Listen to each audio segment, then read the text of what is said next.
What's up, everybody? My name is Will, and thanks for coming to check out the channel. Kind of a special guest in here today. This is my wife. Her name's Charmaine. Hi. And you'll see in a second why I've got her in here. But this is episode 1 of a series that I'm putting together called Mod Boss. So what this episode specifically is about the Mpc X and Live. And I've noticed quite a bit recently that in the forums, there's quite a few beginners that are just getting started, and they really just need some guidance on how to navigate through this stuff. Some people have never made music before.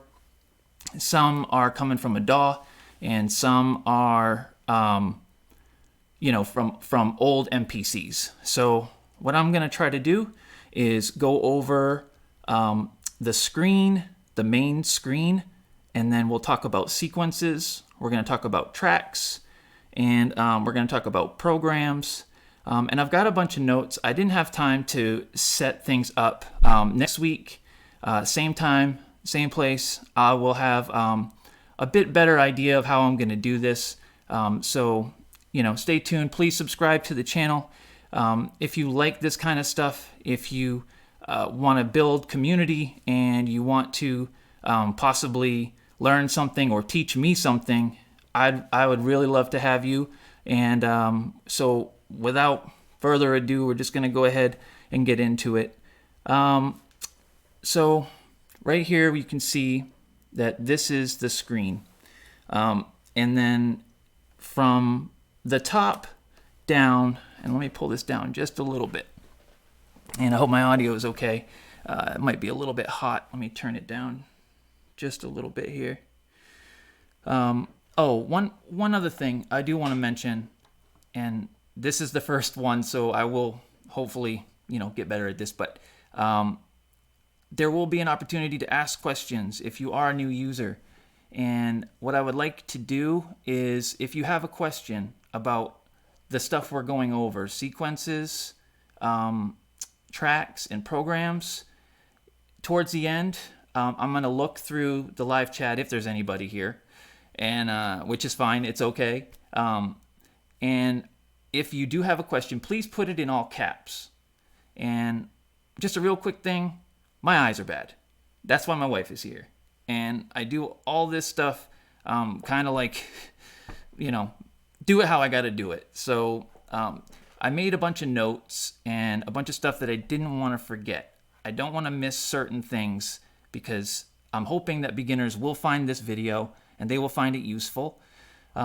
So we're going to start at the very basics and we're going to go from there. Next week, we'll talk about something a little bit more, we'll get deeper into it. And if you are pretty much good, but you have some questions about MIDI tracks or audio tracks, I have a video up that you can go and check out that'll help you a lot. I think it's called External Audio and MIDI for the MPC.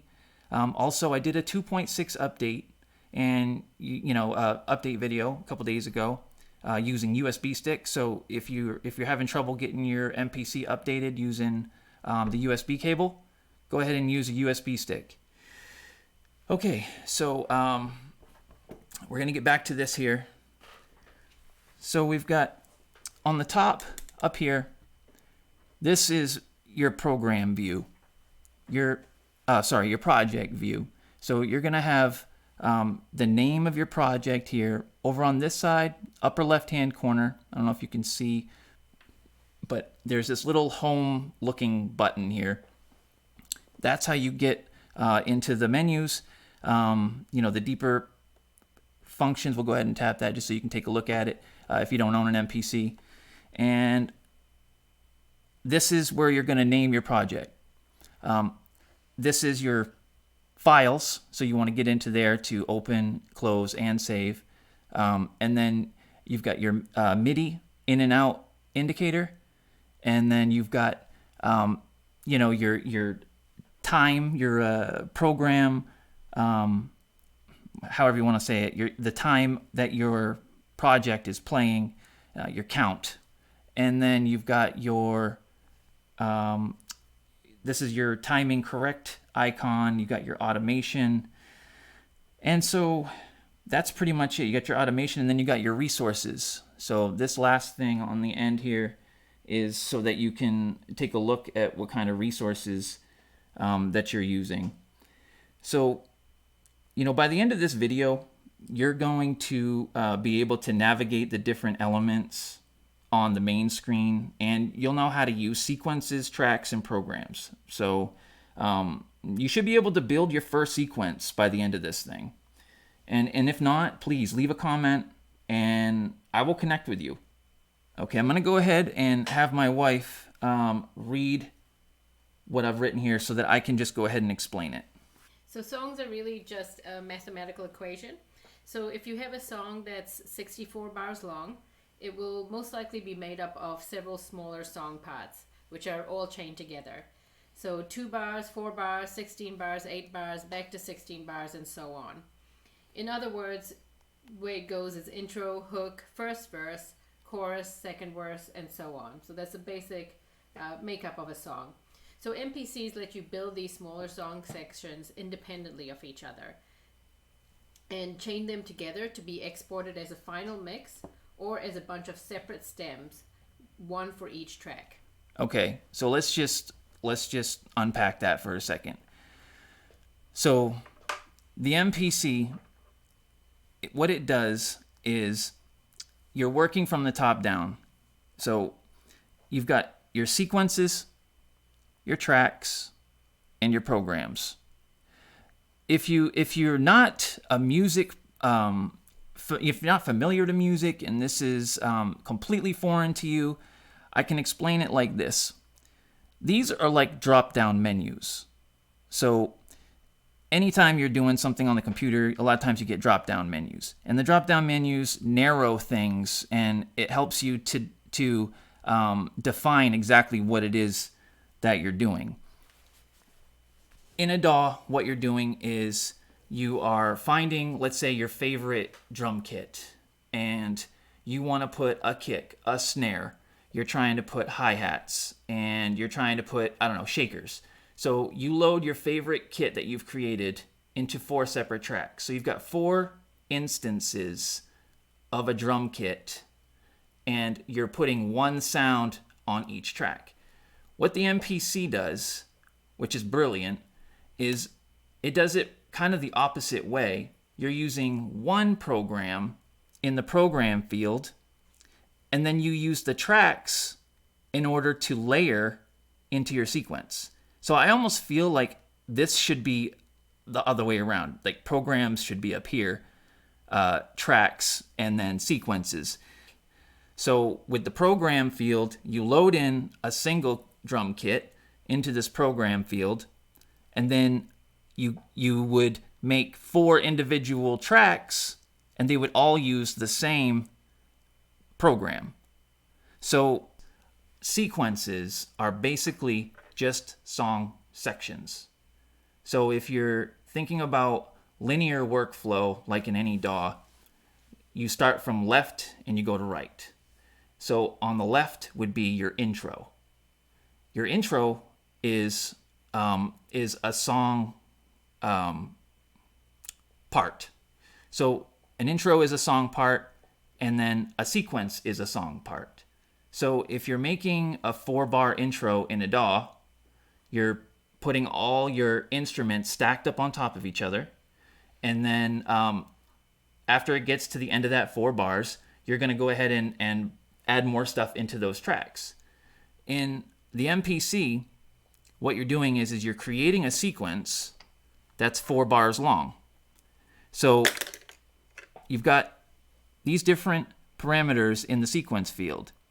Your BPM is going to be independent of all the other sequences.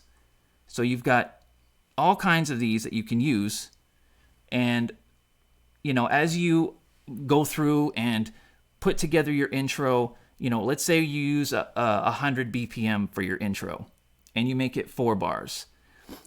If you want to have something different come in before your drop, what you would do is you would go to sequence 2 and then you would make that, let's say, 1 bar.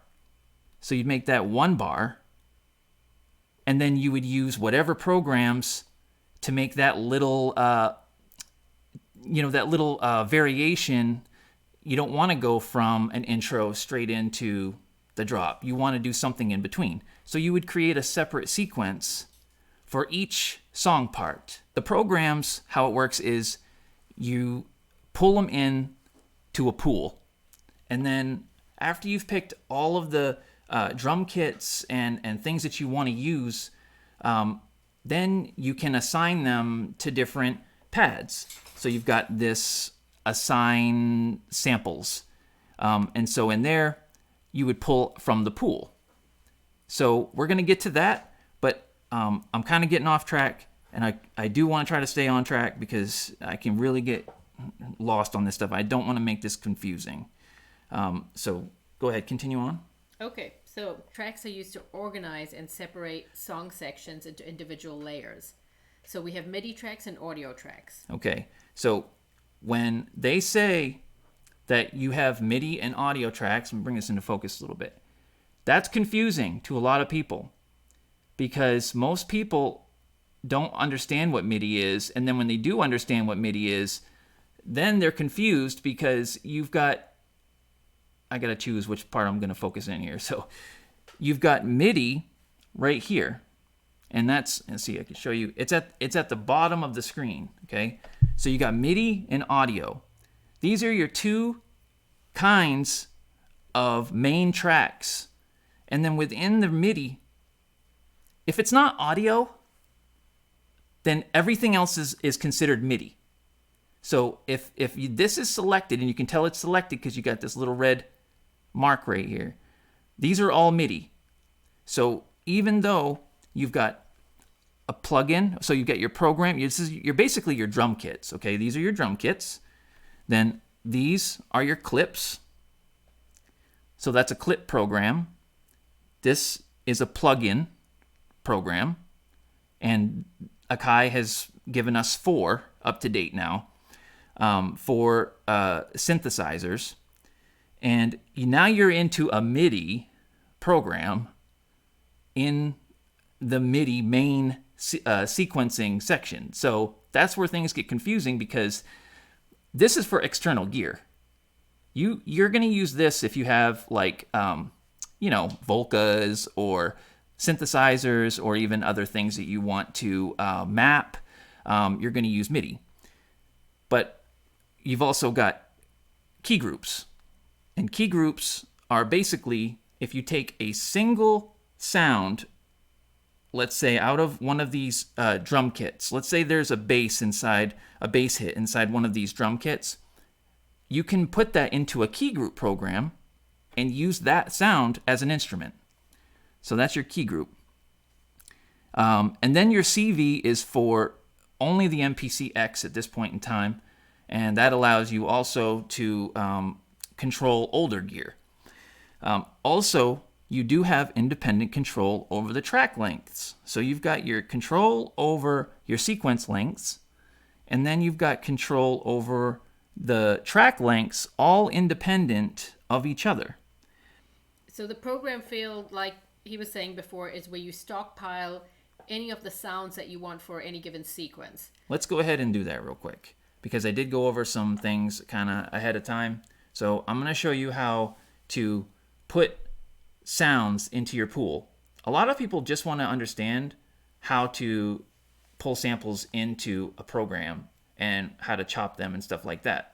I may do a little chopping at the very end, but that wasn't the point of this. But I'm going to go ahead and show you real quick how to get programs into the program field so that you can use them in a track.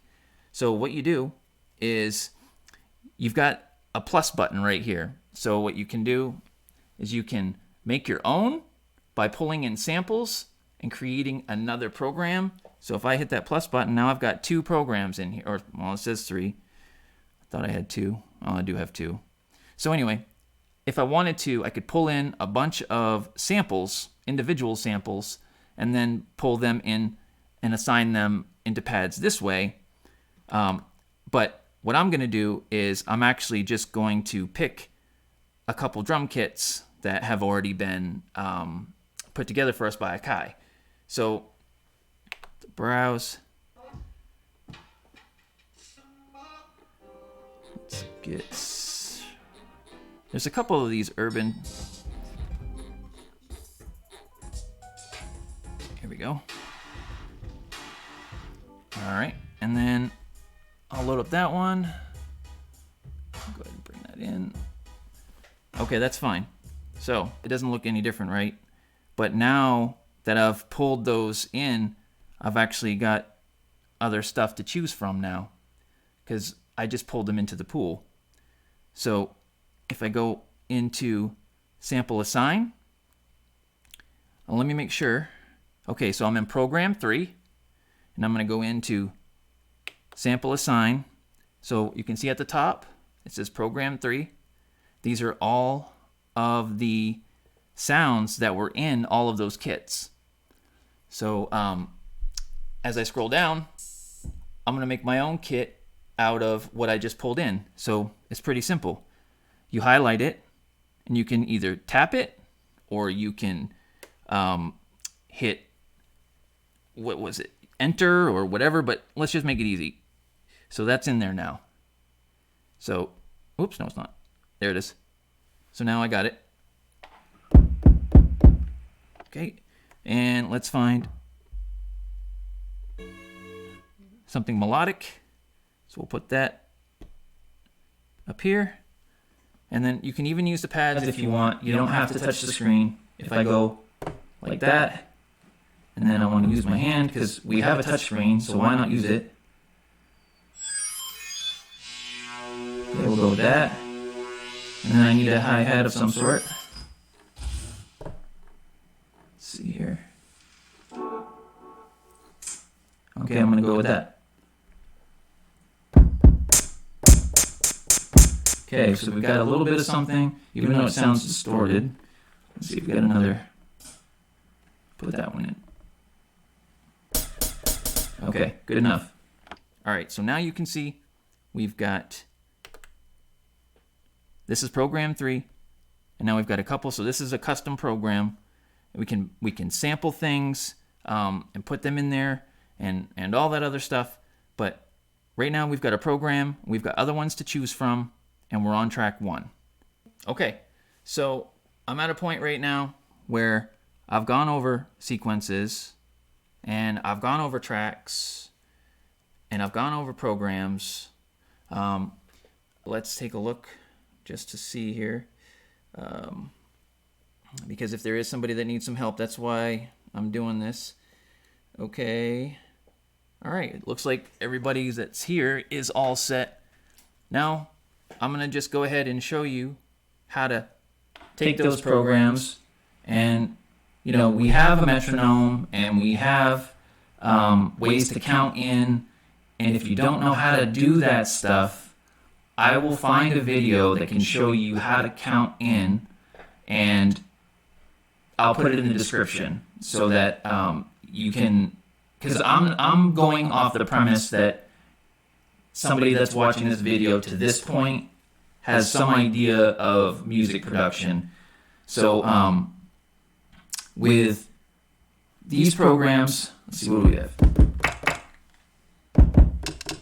We're going to make this very easy. Okay. I'm going to bring the tempo down a bit. And then I'm going to make sure that my metronome is on. Actually, I'm going to send the metronome to 3 and 4 because I don't want to go into the feed. Okay. So I'm going to turn that up a little bit. Is it flipping in the feed? Yes, it is. Sorry about that. Okay, that looks like it's okay at that level. And I'm just going to turn it up in-house a little.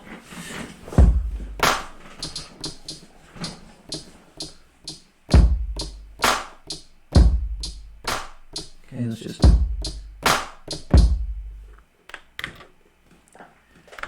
sure. If you want your quantize on or off, that's up to you. I normally turn mine off, especially to get the kick and the snare in.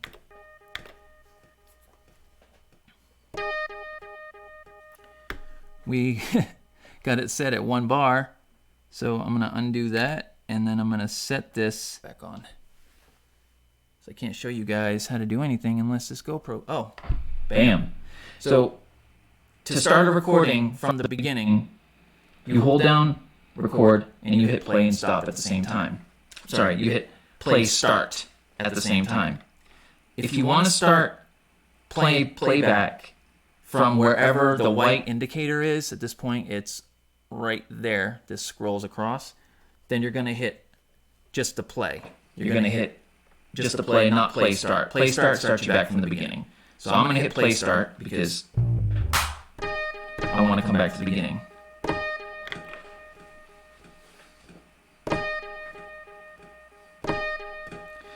And I'm going to adjust this a little bit.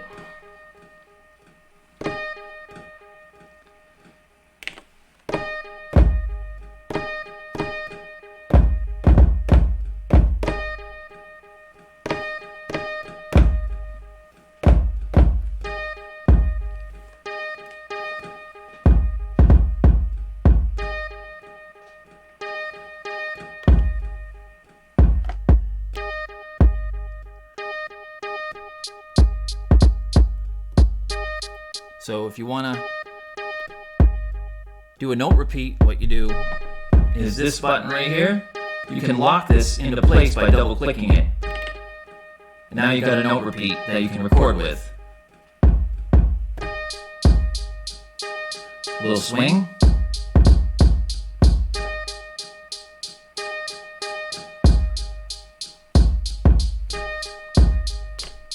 What I'm going to do also,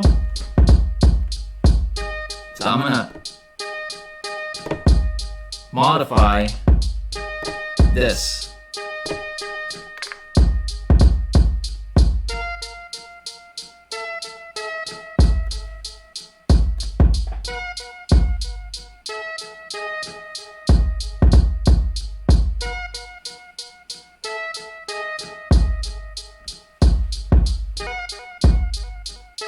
You can get really weird results by messing with stuff.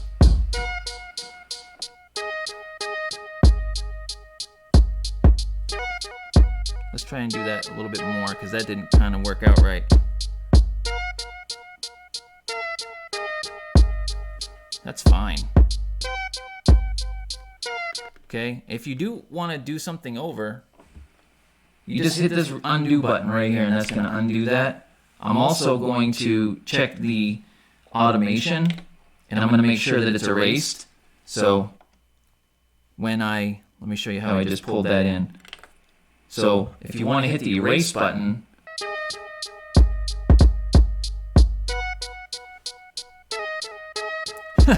I'm not getting what I want, so I'm just going to go ahead and erase that because that did not sound how I was hoping it to sound. What I'm going to do instead is I'm going to use 16 levels and I'm going to use the 16 levels to get the effect I was looking for. And a lot of people, what they do is they just go ahead and hit, tune. But I will change this to 8 because it gives me a little bit more room above the starting point and below the starting point. So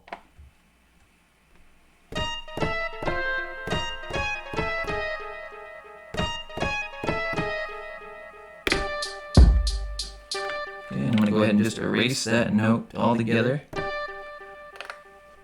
Okay.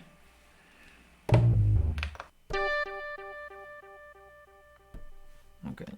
See if that worked.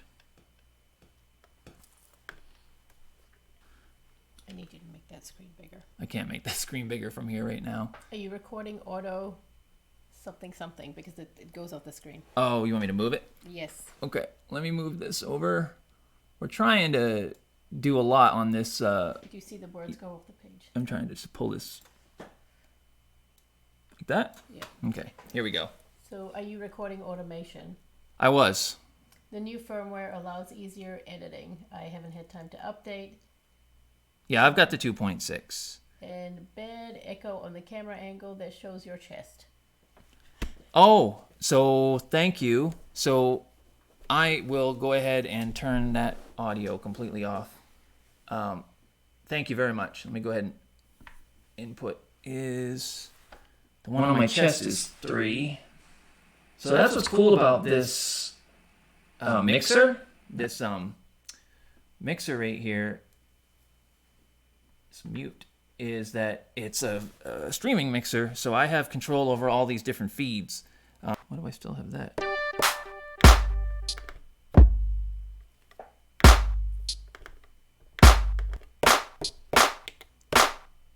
Okay.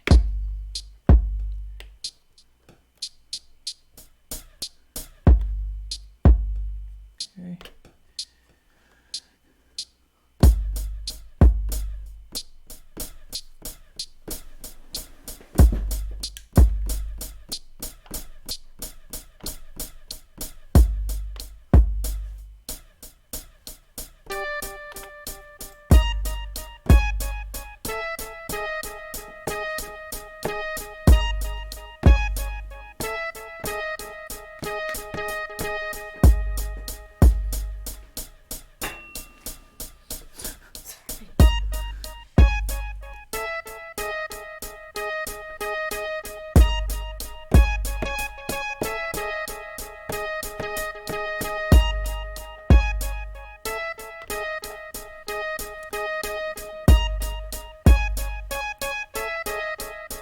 Go to the settings inside of this track right now.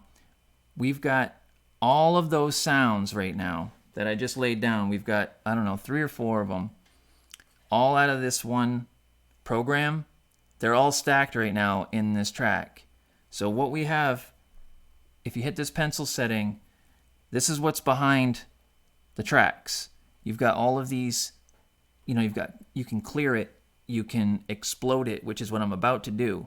You can double the speed event, half the speed. And these are really helpful. You've got split events and pitch. You've got humanize, which is a great function as well for hip-hop. Really any. These things, copying tracks and stuff, are going to be so important. Another thing, real quick, this right here in your sequence field, this is your pencil in your sequence field. This is probably the thing I use the most.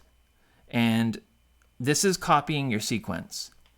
And the reason why that's so important, at least in my workflow, is because when I make these different song sections, I'm basically using a lot of the same sounds because I want the track to be cohesive. Excuse me. So what I do is a lot of times I'll make like the drop or like the most the part of the track that has the most energy in it. A lot of times I'll start with that, and then I'll copy that, and I might copy it 3 times using this, just using this pencil right here. Once I get everything the way I want it, I go in and I copy that sequence 3 or 4 times, and then I'll go in to each individual sequence 2, 3, and 4 that had just been copied, and I'll actually mute parts, or I'll just take them out completely and replace them with other elements to give the track a little bit more variety. Because if it's the same sound playing throughout, a 64 bar track or whatever, it can sometimes sound the same. Your sequences, and essentially that's what this is. This is a sequence builder, and then you just copy them and take out the parts and pieces, and then you link them all together, chain them together in song mode, and then export it. A lot of people will export as stems so that you can have all of those layers. You can fine tune each layer independently.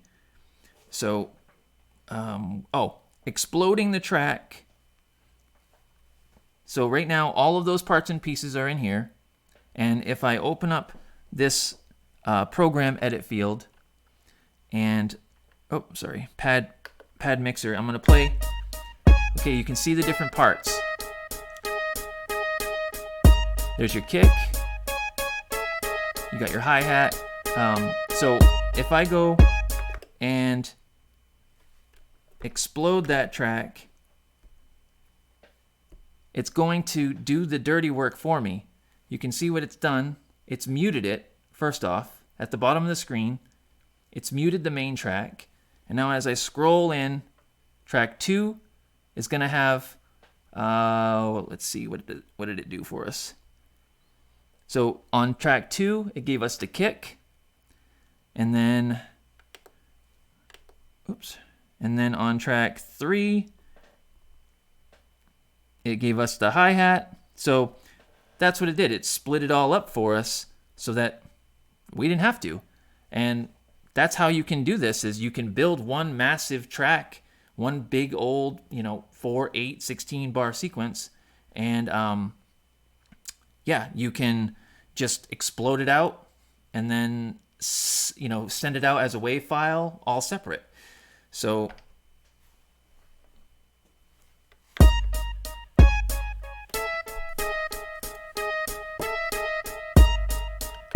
okay, so we're gonna go ahead and pull up unused.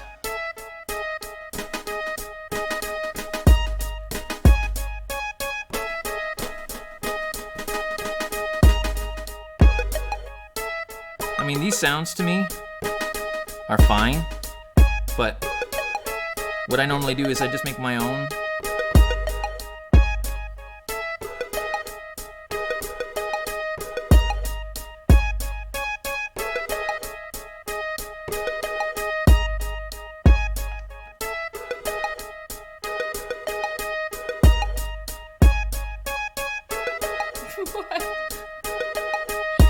That's a good wife if she actually will pretend to like your music. It's great.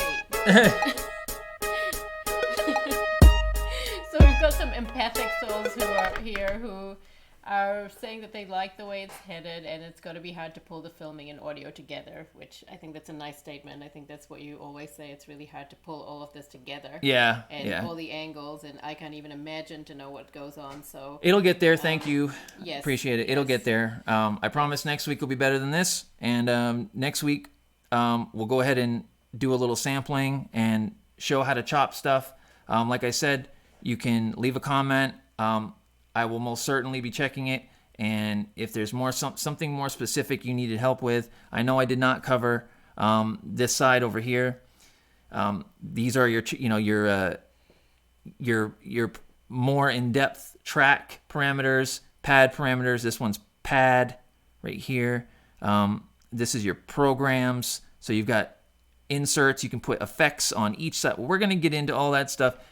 I didn't want to do too much this week. I didn't want to overwhelm the thing. I think where are we at right now time-wise? We've been on a while. So I appreciate anybody who's watched it. Thank you very much. I really do appreciate anybody who sees this or anybody who just wants to come and check it out, say hi. We'll be here next. I'll be here. I don't know. We'll see. We'll see how it goes. No, thanks everyone for tuning in. I think if you have any questions or specific things you want him to go over, give him a message, and everything will be very nice next week. It'll be better. Better.